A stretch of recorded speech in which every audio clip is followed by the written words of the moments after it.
Dobrý den, v tomto návodu si ukážeme, jak snadno využít kupon a spustit stream nebo si domluvit schůzku s mentorem. Klikněte vpravo nahoře na svůj profil, otevřete Moje konto a vyberte možnost použít kupon. Zadejte kód kuponu a kredity se vám hned připíšou na vaše konto.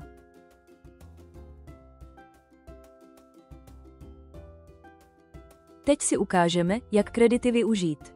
Jednou z možností je aktivace streamu. Přejděte do sekce Streamy a vyberte si ten, který vás zaujme nejvíc. Klikněte na vybraný stream a potvrďte možnost aktivovat stream.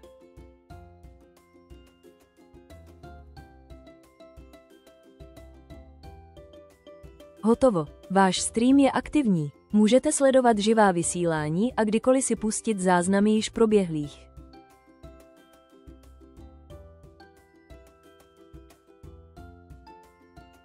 Další možností využití kreditů je rezervace schůzky s mentorem.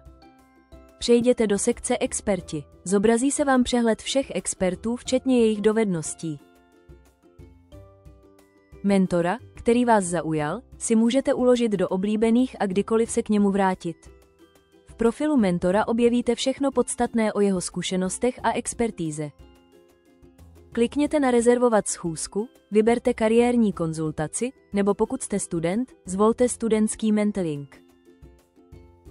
Pak si vyberte datum, čas a délku schůzky.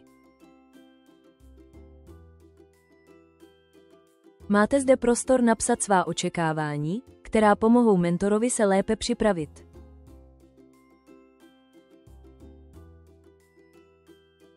Nakonec zkontrolujte všechny údaje a potvrďte rezervaci.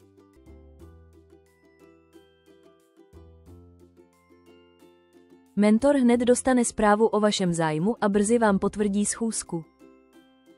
S mentorem můžete komunikovat i přes chat a doladit si s ním potřebné detaily mezi schůzkami.